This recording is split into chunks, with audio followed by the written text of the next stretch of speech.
बड़ी खबर आ रही है उत्तराखंड से, उत्तराखंड की राजधानी देहरादून से, जहां सहस्त्रधारा क्षेत्र में देर रात बादल फट गया है।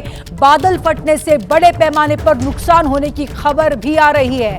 मलबा सहस्त्रधारा मुख्य बाजार में आ गया है, जिससे कई बड़े होटल और कई दुकानें क्षतिग्रस्त हो गए हैं। फिलहाल प्रशासन मौके पर पहुंचकर रास्ता खोलने में जुट गई है। देखिए, खौफनाक तस्वीरें ये आ रही हैं। बादल फटने के बाद की ये तस्वीरें आप देहरादून से देख रहे हैं।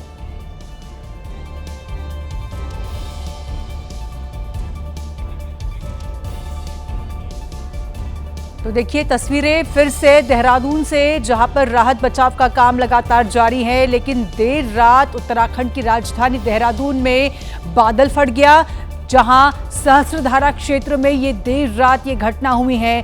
बादल फटने की घटना हुई है। एक्सक्लूसिव तस्वीरें, दो तस्वीरें इस वक्त आप अपने टीवी स्क्रीन पर देख रहे हैं, जहां पर एक तस्वीर में साफ देख सकते हैं कि देहरादून के सहस्त्रधारा में किस तरह से बादल फट गया, और उसके बाद मलबा हटाने का काम लगातार प्रशासन की ओर से जारी है। अब देखिए, बादल फटने के बाद बड़े पैमाने पर नुकसान होने की खबर भी इस समय देहरादून से आ रही है। मलबा सहस्त्रधारा मुख्य बाजार में आ गया था, जिसके बाद इस मलबे को हटाने का काम लगातार देर रात से हो रहा है, और इस मलबे से कई बड़े होटल और कई दुकानें क्षतिग्रस्त हो गई हैं।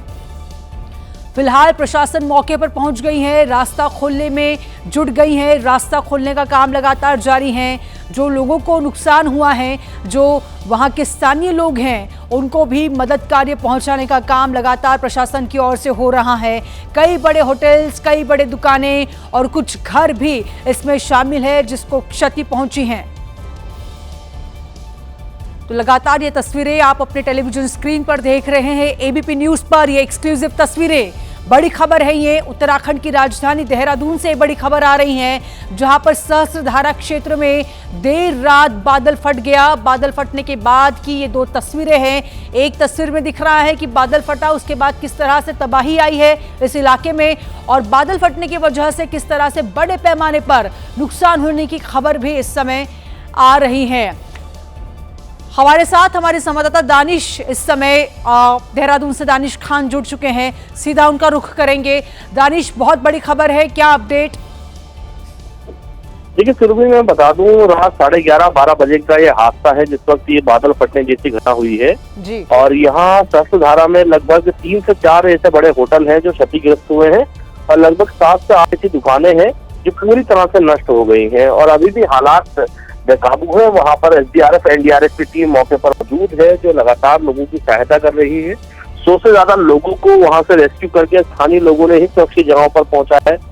फिलहाल कोशिश ये की जा रही है कि जो अन्य लोग वहां फंसे हुए हैं, उनको किसी तरह से वहां से निकाला जाए जी। और हमारी टीम भी मौके पर लगभग आधे से 1 घंटे में पहुंच जाएगी। जिस तरह से लगातार अभी भी बारिश हो रही है इलाके में, उसको देखते हुए कई जिलों में अभी भी छुट्टी घोषित कर दी गई है। देहरादून में भी अभी जिलाधिकारी छुट्टी थोड़ी देर में घोषित करने वाले हैं। तो हालात अभी भी बेकाबू है। मसूरी में उधर लगातार हो रही बारिश से जिस तरह से मलबा आया, एक मजदूर की झोपड़ी में मलबा आगे गिरा और उसमें एक मजदूर की मौत हो गई है और एक घायल है। तो कहेंगे कि हालात अभी भी पूरी तरह से बेकाबू है पूरे इलाके में। बिल्कुल दानिश, बने रहिएगा हमारे साथ। इस वक्त और एक बड़ी खबर आ रही है, बड़ी खबर का रुख कर लेते हैं। उत्तराखंड से ही ये बड़ी खबर है, जहां पर मसूरी में बारिश से मलबा आ गया है। मलबे की चपेट में आने से एक मजदूर की मौत भी हो गई है। मौके पर लगातार राहत और बचाव का काम जारी है। तो देखिए, उत्तराखंड में किस तरह से बारिश के कारण तांडव हो चुका है। मलबे की चपेट में एक मजदूर और उसकी मौत भी हो गई है। दानिश लगातार हमारे साथ इस खबर को लेकर जुड़े हैं।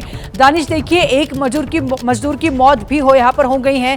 प्रशासन की ओर से क्या राहत बचाव का काम जारी है, और जिस तरह से मौत की खबर आ रही है, परिवार के लिए कुछ सहूलियत यहाँ पे दी जाएगी?